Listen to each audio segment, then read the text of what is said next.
Selamat pagi, selamat siang, selamat malam buat kita semua yang masih setia dalam pendalaman Alkitab Channel bersama saya, Pendeta Sulungan Syahan. Hari ini kita akan membahas bahan khotbah pada hari Minggu tanggal 31, yaitu hari Pentakosta, hari turunnya Roh Kudus, yaitu dari Yesaya 63 ayat 11 sampai 14. Saya akan membacanya dari sini. Lalu teringatlah mereka pada zaman dahulu kala, zaman Musa, hambanya itu. Di manakah dia yang membawa mereka naik dari laut bersama-sama dengan penggembala kambing dombanya? Di manakah dia yang menaruh Roh Kudusnya dalam hati mereka, yang dengan tangannya yang agung menyertai Musa di sebelah kanan dan membelah air di depan mereka untuk membuat nama abadi baginya, yang menuntun mereka melintasi samudera raya seperti kuda melintasi padang gurun. Mereka tidak pernah tersandung seperti ternak yang turun dalam lembah. Roh Tuhan membawa mereka ke tempat perhentian. Demikianlah engkau memimpin umatmu untuk membuat nama yang agung bagimu. Saudara-saudara yang terkasih dalam Yesus Kristus, banyak sekali kesan yang bisa kita sampaikan lewat bahan khotbah, yaitu dari Yesaya 63 ayat 11 sampai ayat 14.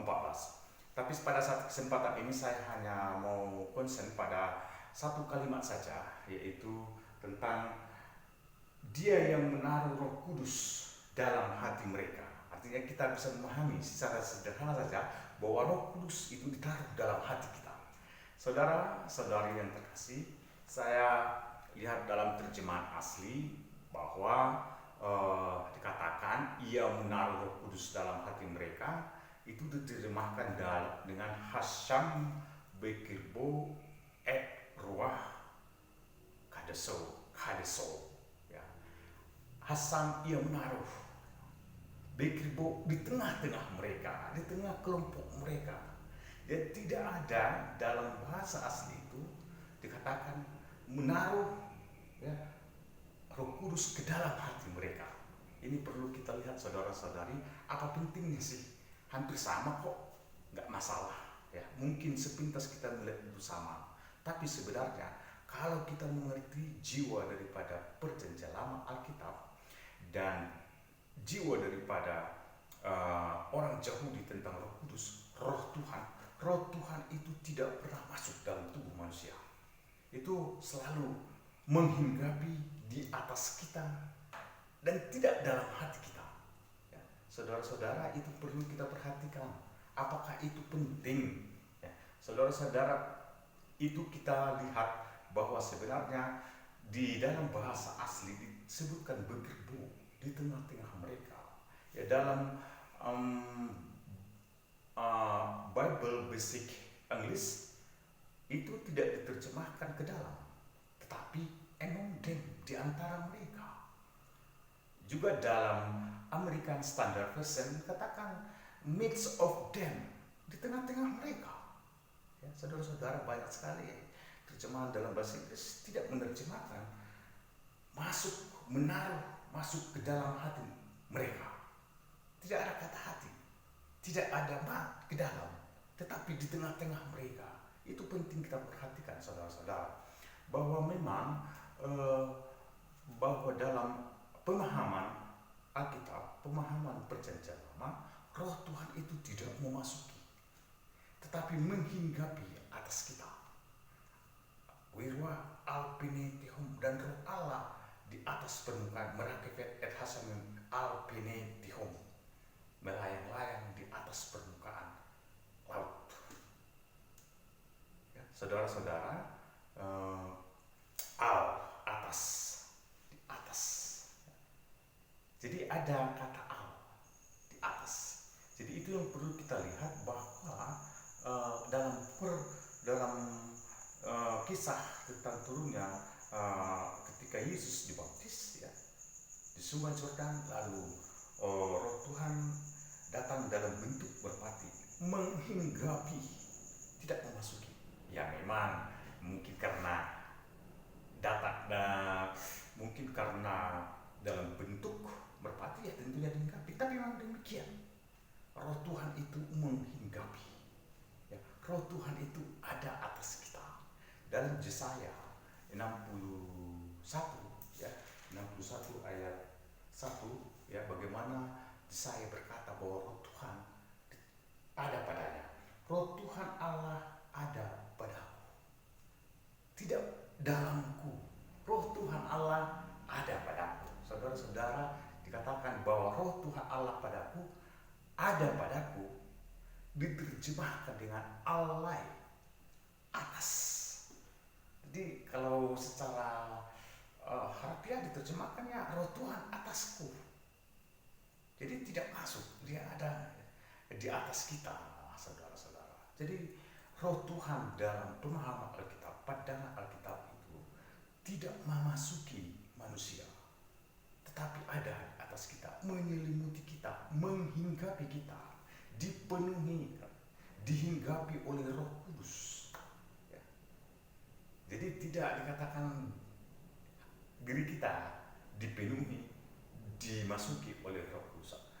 Itu penting sekali kita perhatikan, saudara-saudara, bahwa apa itu bisa kita lihat pentingnya kata itu dengan melihat daripada roh dunia bagaimanakah bersikap, bagaimanakah bertindak.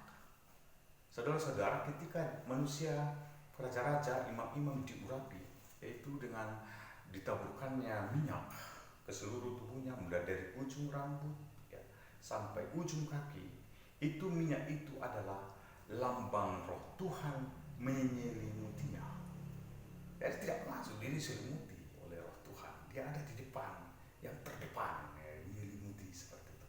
Saudara-saudara, itu perlu kita lihat, jangan sampai kita ya terlalu konsen kepada masuk ke dalam hati kita, tetapi dia adalah dalam bahasa Ibrani di antara mereka. Jadi itu perlu, saudara-saudara. Begini Bapak Ibu sekalian, kita mau memperbandingkan apa bedanya roh Allah, roh Tuhan dengan roh dunia atau setan. Kita bisa memperbandingkan dengan roh dunia yang disebut juga setan. Orang yang dihinggapi oleh roh Tuhan, ya ini bedanya. Yang pertama, orang yang dihinggapi oleh roh Tuhan, kesadarannya tidak hilang. Jadi roh Tuhan itu tidak mengendalikan kesadaran orang yang dihinggapi oleh roh Tuhan, sehingga tidak bisa dan tidak boleh seorang yang mengatakan bahwa apa yang dikatakannya itu dia tidak mengerti karena itu dari Roh Kudus. Tidak bisa, itu tidak alkitabiah. Ya. Jadi seseorang yang beriman yang mengatakan bahwa apa yang dikatakannya dia tidak sadari dan dia tidak mengerti karena itu dari Roh Kudus, tidak bisa. Karena Roh Kudus tidak mengambil alih kesadaran orang yang dihinggapi oleh Roh Kudus atau Roh Tuhan. Itu. Tetapi yang dihinggapi oleh roh dunia atau kita sebut saja setan mengambil alih kesadaran daripada manusia yang dihinggapinya, sehingga roh, ya saudara-saudara, maka roh dunia itu memasuki tubuh manusia. Berbeda. Roh Tuhan tidak memasuki, tetapi dia menghinggapi, meliputi, atau ada di atas kita. Tapi roh dunia, roh setan memasuki tubuh manusia, sehingga orang yang dimasuki oleh roh dunia disebut dengan kerasukan. Jadi tidak pernah orang yang dihinggapi oleh roh Tuhan disebut dengan kerasukan, karena dia tidak masuk. Jadi kata kerasukannya masuk, mempunyai akal kata dari masuk. Dia tidak memasuki, tapi dia menyelimuti kita. Jadi roh dunia yang memasuki manusia disebut dengan kerasukan, dan kesadaran orang yang dirasuki dikendalikan. Sehingga orang yang dirasuki oleh roh dunia, kesadarannya hilang dan dia tidak sadar apa yang dikatakan dan yang dilakukannya. Itu makanya penting, saudara-saudara, apa yang mau kita bahas hari ini yaitu tentang masuk ke dalam. Tuhan tidak masuk ke dalam. Itu yang pertama, bahwa kesadaran kita akan diambil alih oleh roh dunia yang merasuki kita. Tetapi roh Tuhan tidak mengambil alih daripada kesadaran kita. Kedua, jika kita dihinggapi roh Tuhan, kita tidak membutuhkan orang lain untuk mengusirnya dari diri kita. Ya, saudara-saudara, kita tidak membutuhkan orang lain. Kalau kita dihinggapi roh Tuhan, diurapi oleh Tuhan, saudara-saudara mungkin pendeta yang sudah diurapi sebagai hamba Tuhan, ya, tidak membutuhkan orang lain untuk mengusir roh Tuhan yang ada dalam diri saudara. Roh Tuhan punya kehendak bebas, ya, bisa pergi sendiri dan bisa memang karena Anda tidak membutuhkannya. Cukup, saya tidak butuh Roh Kudus, Roh Kudus tidak ada. Ya. Pengurapan kepada saudara bagi kita sebagai hamba-hamba Tuhan, diurapi sebagai hamba Tuhan, sebagai pendeta, kita tidak membutuhkan orang lain untuk membuang kependetaan kita. Cukup kita sendiri, saya tidak mau lagi pendeta. Selesai. Tapi kalau mungkin ada seorang dukun yang ingin berhenti dari praktik kedukunannya, dari kuasa roh yang ada dalam dirinya, dalam praktik kedukunannya, dia membutuhkan orang lain untuk mengeluarkan kuasa roh dunia yang ada dalam dirinya. Ini disebut dengan praktik apa? Eksorsisme, kalau saya tidak salah. Praktik eksorsisme, mengusir setan. Ya. Saudara-saudara, Roh Kudus itu tidak perlu diusir dari diri saudara. Anda tidak membutuhkannya, sudah, Roh Kudus pergi dan tidak datang. Ya. Itu yang perlu kita lihat juga. Baru kita lihat juga dampak orang yang dihinggapi oleh Roh Kudus dan yang ditinggalkan oleh Kudus, dan dampak orang yang dihinggapi roh dunia dan yang ditinggalkan oleh roh dunia. Ya. Saudara-saudara yang terkasih dalam Yesus Kristus, ya. Kalau seseorang yang dihinggapi oleh Roh Kudus lalu ditinggalkan oleh Roh Kudus, justru kesadarannya hilang. Kalau seseorang yang pernah dihinggapi oleh Roh Kudus lalu ditinggalkan oleh Roh Kudus, justru dia bisa menjadi seperti orang gila. Perhatikan Saul. Saul berguling-guling seperti orang gila ketika roh Tuhan telah meninggalkannya. Saudara-saudara, tetapi ketika roh dunia meninggalkan saudara, roh setan meninggalkan saudara, maka kesadaran saudara akan kembali. Berbeda.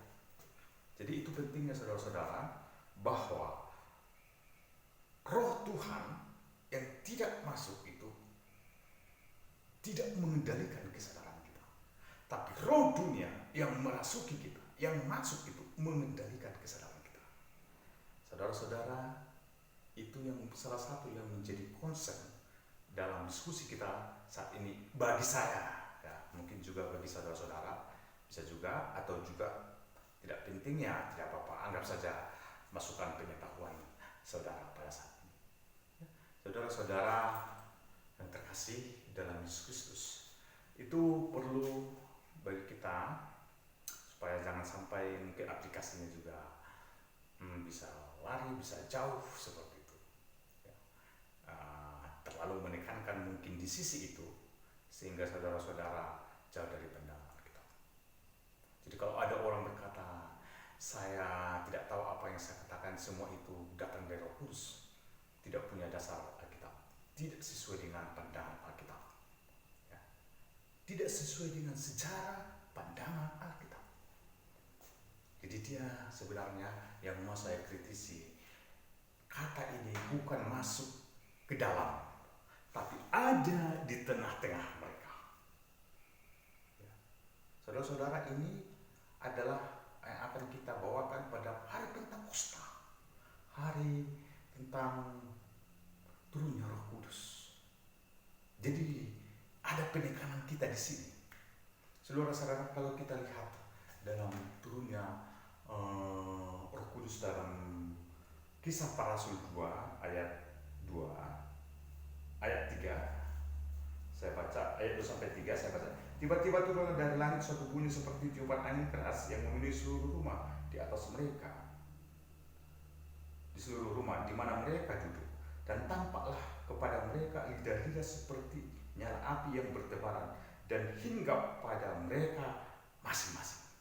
Hinggap, tidak memasuki. Roh Kudus itu turun seperti lidah api dan hinggap. Dalam bahasa Yunani, kata hinggap itu diterjemahkan dari ekatisen. Jadi juga bisa diterjemahkan dengan duduk, tidak masuk. Ekatisen. Jadi dia menghinggapi, tidak memasuki, tidak masuk dalam diri kita. Saudara-saudara yang terkasih, itu perlu kita perhatikan supaya karena berhubungan dengan hari Pentakosta, tentunya kita akan berbicara tentang Roh Kudus. Pertama, Roh Kudus itu tidak mengambil alih kesadaran orang yang menerima Roh Kudus. Kedua, kita tidak membutuhkan orang lain untuk mengusir, atau tidak kita butuhkan lagi Roh Kudus dalam diri kita. Ketiga, jika kita ditinggalkan oleh orang yang pernah dihinggapi oleh Roh Kudus, maka kita akan seperti orang gila. Perhatikan Saul. Jadi saudara-saudara, itu menjadi bahan diskusi kita pada malam ini, pada kesempatan ini. Silakan Anda berikan masukan saudara, kritik dan saran saudara. Lalu saudara-saudara, apakah terjemahan ini menjadi salah? Ya, saudara-saudara, kita tergantung cara pandang kita. Apakah terjemahan ini menjadi salah? Ya, di sini dalam bahasa aslinya yaitu etroah kadeso, ya, itu kata benda, ya, kata benda. Tapi kata sifatnya mungkin, ya. Kalau kita menerjemahkan itu Roh Kudus, kita terjemahkan menjadi Holy Spirit, ya. Spirit kita terjemahkan semangat, ya, mungkin saja ini tidak salah. Tapi tadi saya katakan hanya fakta. Tapi sudah masuk kita pada penafsiran, bisa saja tidak salah. Kalau kita terjemahkan Roh Kudus itu adalah semangat daripada Roh Kudus, semangat spirit dan semangat. Bagaimana semangat Roh Kudus? Tentunya ya ada dalam hati kita. Semangat menghibur, semangat menasehati, semangat memberitakan. Itu tidak di luar, tapi harus ada dalam hati kita. Tetapi dia sudah menjadi kata sifat, semangat. Tapi dalam bahasa asli dia adalah kata benda. Jadi semangat daripada Roh Kudus itu memang ada dalam hati kita. Tapi yang tadi saya katakan adalah fakta, kritik teks, bahwa Roh Kudus dalam bentuk kata benda tidak masuk dalam tubuh manusia, tetapi menyelimuti, meliputi, menghinggapi atas kita, atas kita. Jadi saudara-saudari yang terkasih dalam Yesus Kristus, sebenarnya masih banyak sekali yang mau kita bahas, tapi di lain kesempatan mungkin kita bisa bahas. Contoh, ya, apa itu artinya dalam ayat 12 yang dengan tangannya yang agung menyertai Musa di sebelah kanan. Ada apa dengan kata kanan? Kenapa tidak kiri? Kenapa begitu pentingnya kata kanan? Banyak sekali simbol-simbol, ya, dalam Alkitab yang harus kita dalami supaya memberikan makna teologis yang berguna untuk membangun kita dan untuk membangun jemaat. Semoga pendalaman Alkitab saat ini bermanfaat bagi kita.